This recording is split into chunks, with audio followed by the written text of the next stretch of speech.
En esta etapa, esta tercera etapa de la revolución informática, la mayoría de los usuarios de las grandes ciudades donde llega la conectividad se han agolpado en las redes sociales y prácticamente es una dependencia constante. En materia de comunicación, ¿cómo se vio ese fenómeno? Creo que estamos viviendo el proceso de adaptación. Si nosotros hiciéramos una comparación con otra tecnología que también cambió sustancialmente la forma de vida en las ciudades, como fue el auto de motor de explosión, el proceso de adaptación de la sociedad a las tecnologías lleva un tiempo. Y de hecho, fíjate qué tanto que a un siglo, a 120 años de que el automóvil se popularizó como un consumo, sigue siendo uno de los problemas el tema de los accidentes de tránsito. Sí. Y nos matamos por accidentes de tránsito. Entonces, fíjate que la existencia de una tecnología, la existencia de un marco regulatorio de una tecnología, no alcanza para que se haga un uso responsable y saludable de esa tecnología.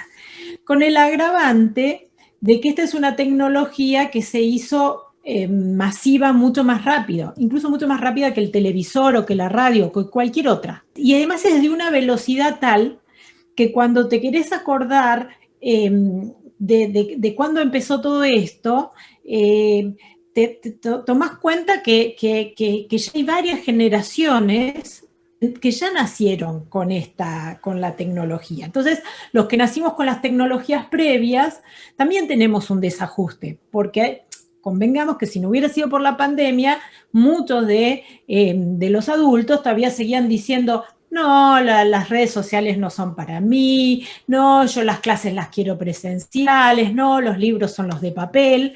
De pronto aparece la pandemia y nos digitaliza compulsivamente, con lo cual a la velocidad que tenía ese cambio, nos agarró este último acelere, ¿no? Esta explosión que nos empujó a la digitalización, con lo cual tenés que hay muchísima gente usando las tecnologías sin saber usarlas. Minuto a minuto en el mundo se van generando contenidos, diferentes tipos de información, y ese es un tema realmente muy importante porque nos lleva a analizar las noticias tergiversadas, las noticias verídicas y chequeadas, y las noticias falsas con diferentes intenciones.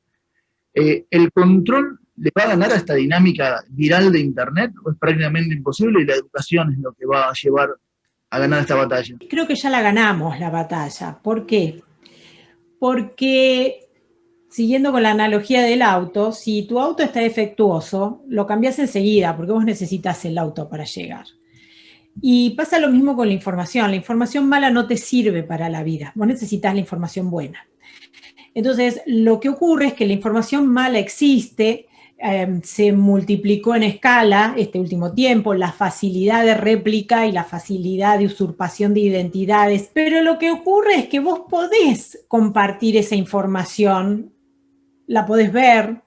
Ahora, cuando tenés que tomar las decisiones que se ponen en juego en tu vida, como pasó con el coronavirus, vas a la información cierta.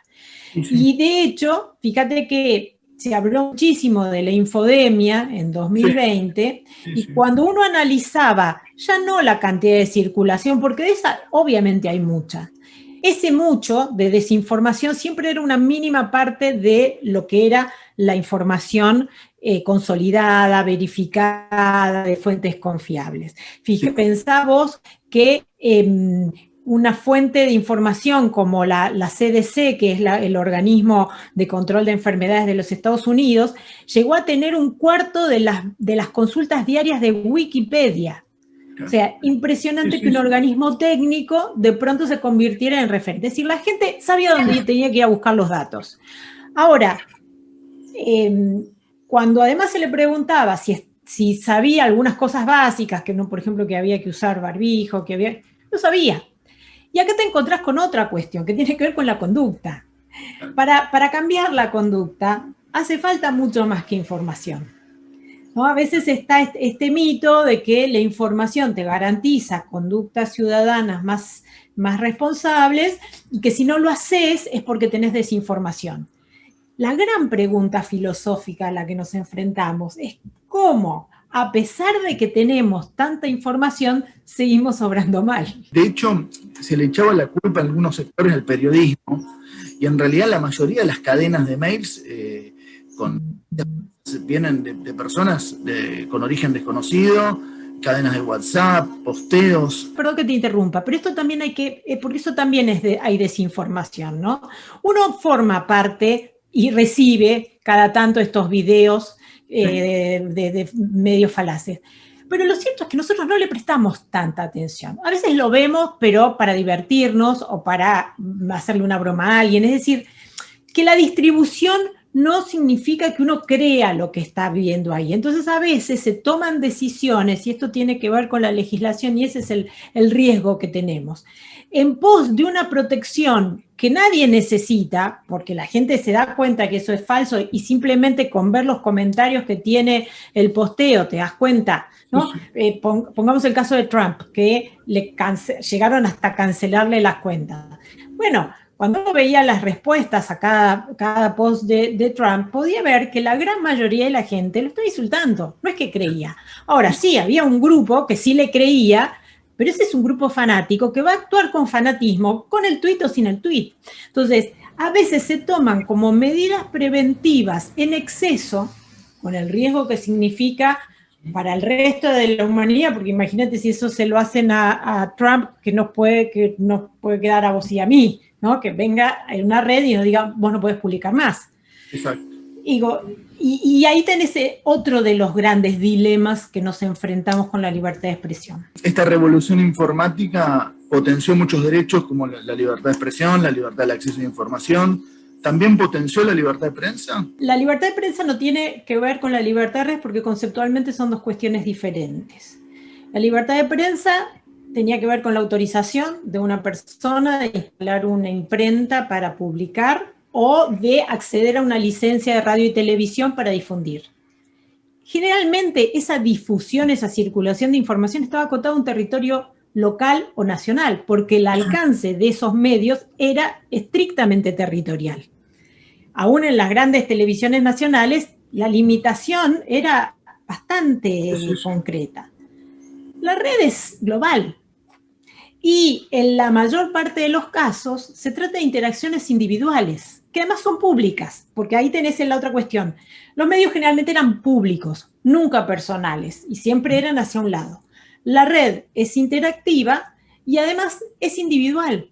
Son generalmente interacciones personales que vos haces en el espacio público. Entonces se parece más a lo que podemos jugar en un parque, o hablar en un parque o interactuar, que a un estadio de fútbol, en donde hay un escenario y estamos todos hablando como eran los medios masivos. Y acá nos encontramos también con la gran cuestión. Vamos a trasladar las lógicas, los conceptos, la idea de concentración, la idea de regulación que teníamos para esos viejos medios a estos. Es complicado. Hay muchos países que han intentado regular y está muy relacionado a lo que es libertad de expresión y censura. Las redes sociales se han tornado un dolor de cabeza para los autoritarios, para los dictadores. Muchos países del sudeste asiático tienen hasta miles de censores y todo el tiempo bloquean URLs, inclusive persiguen a quienes opinan o comparten noticias. Pero ahí podemos estar hablando de una tipología de censura directa.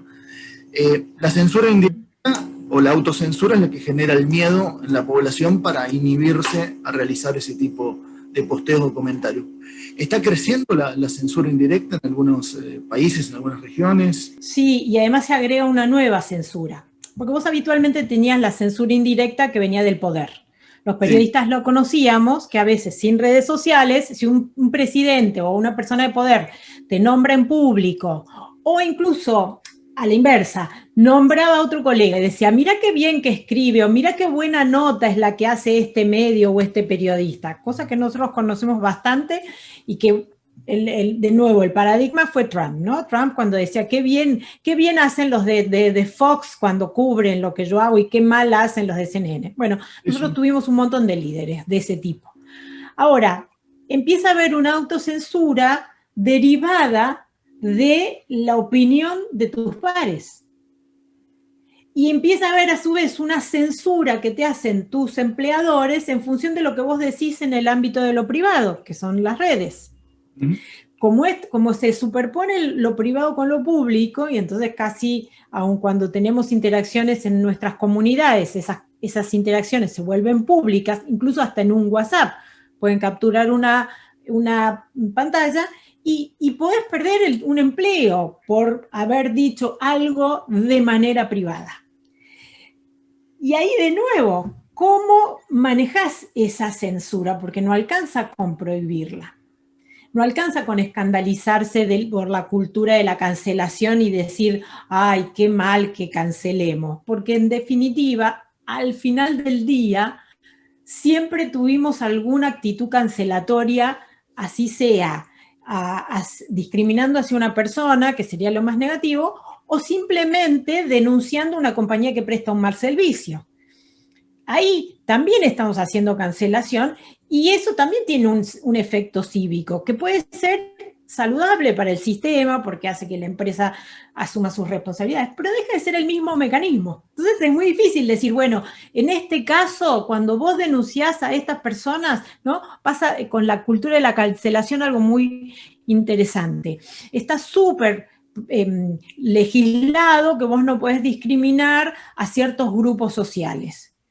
Pero hay otros grupos, por ejemplo, los ricos, que pueden insultarse y pueden reírse, o los políticos, ¿no? Entonces dice, bueno, sí, de los políticos nos podemos mofar, o de los ricos podemos hacer escarnio porque son ricos, pero de los pobres no. Entonces también de nuevo decís, o no discriminamos a nadie, o tenemos libertad para discriminar al que nos parezca que sea, y ahí tenés otro gran dilema. Y esa figura de la persona que opina, que la escrachan, que la agreden, que la amenazan, forma parte de una vitrina para otras personas, decir, bueno, mejor yo no opino porque mirá lo que está pasando a esto, o mejor no digo nada porque a esta persona la denunciaron por opinar sobre un tema determinado. También eso tiene como todo, como esto, viste, es muy dilemático todo lo que estamos viendo en las redes.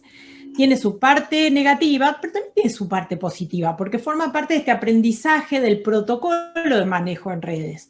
Cuando generalmente una persona empieza a ser parte de Twitter, por ejemplo, que es una red estrictamente pública, entra al Twitter hablando como si hablara en su grupo de WhatsApp. Entonces saluda, habla con la gente, la insulta.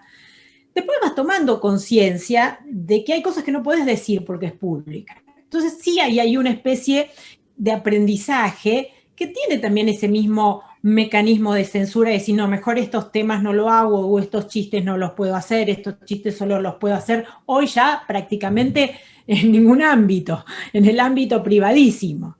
Pero vos te encontrás que la política, por ejemplo, en las campañas políticas, tenés una parte pública en los medios de comunicación, una parte semipública que es en las redes, y después tenés la parte de lo privado, que es donde están los trascendidos, las operaciones, y todo convive.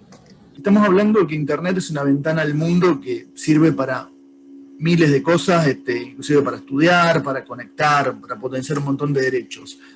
Muchos países no tienen una conectividad completa, o muchos gobiernos no invierten lo suficiente para que llegue esa conectividad.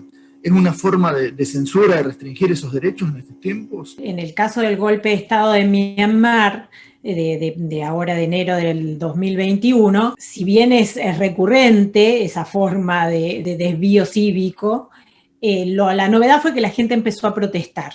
Y ante la protesta y la circulación de videos en las redes sociales, lo primero que se le ocurrió al gobierno de facto es decir, cortamos las redes. Y ahí, ¿no? Bueno, lo vimos también en el caso de Venezuela.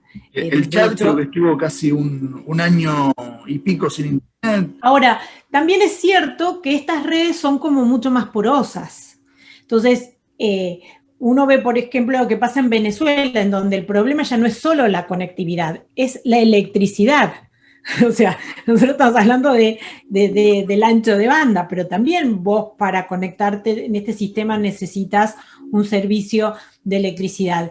Y lo que pasa en localidades, digamos, alejadas de Venezuela, es que cargan los teléfonos con los autos. O sea, se compra nafta para cargar los teléfonos. O sea, generas como ecosistemas que eran impensables. ¿Por qué? Porque hoy la necesidad de estar conectado es tan vital como la necesidad de comer. Hay un dato que sacó hace unos años el Latinobarómetro que dice que el 84% de los latinoamericanos tienen teléfono celular, pero solo la mitad de los latinoamericanos tienen 2 comidas al día.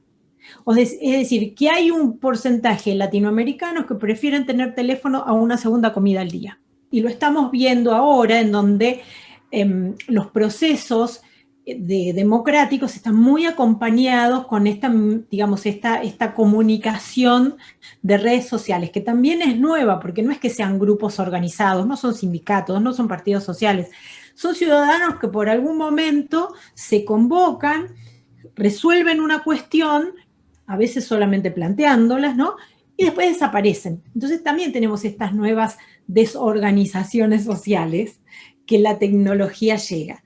Entonces, lo que quiero contarte con este ejemplo es que es cierto que Latinoamérica es uno de los continentes más atrasados, junto con estos países de Asia y África. Ahora, también es cierto que es cada vez más difícil bajar una palanca y desconectar toda una sociedad.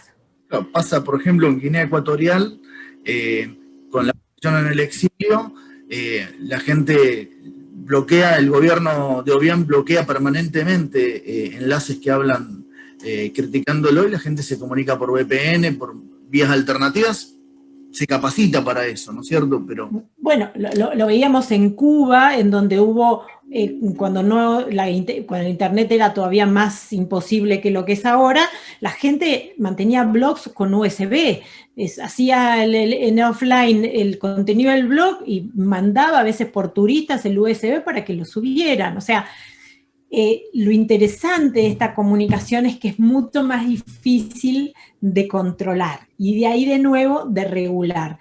Y fíjate que vos todos los ejemplos súper valiosos que estás dando tienen que ver con países con democracias o nulas o muy debilitadas. Entonces, a veces cuando en Argentina se habla de la regulación, tenemos que recordar que los países que tienen regulaciones más estrictas contra la desinformación, contra las opiniones en red, contra todos esos son países totalitarios.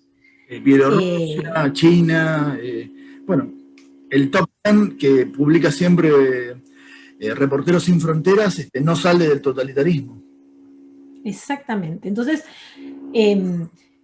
vamos a tener que además entender que el siglo XXI es un siglo que tiene mucho más que ver con el individualismo en masa.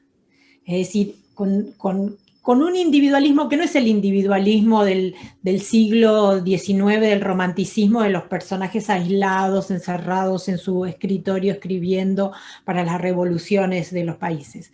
Hoy son personas que tienen mucha autonomía y que tienen mucha conexión con personas distintas a las de su comunidad.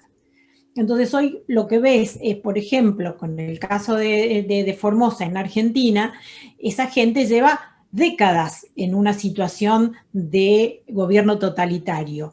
Pero es desde que otras ciudades o desde que la capital nos hacemos eco de sus videos o de sus reclamos, que la gente empieza a tomar otra conciencia cívica de lo que puede hacer. Y entonces ahí también es muy vital esta lógica de ya no es territorial la comunicación. Y es genial que hablemos con desconocidos. Fíjate que en el siglo XX uno de los mandatos era no hables con extraños. Sí. Nadie te va a querer como te quiere tu familia o como te quiere. En el siglo XXI sabemos que en tu familia te matan, te violan, que tu gobierno no te cuida y que a veces la ayuda más vital viene de afuera.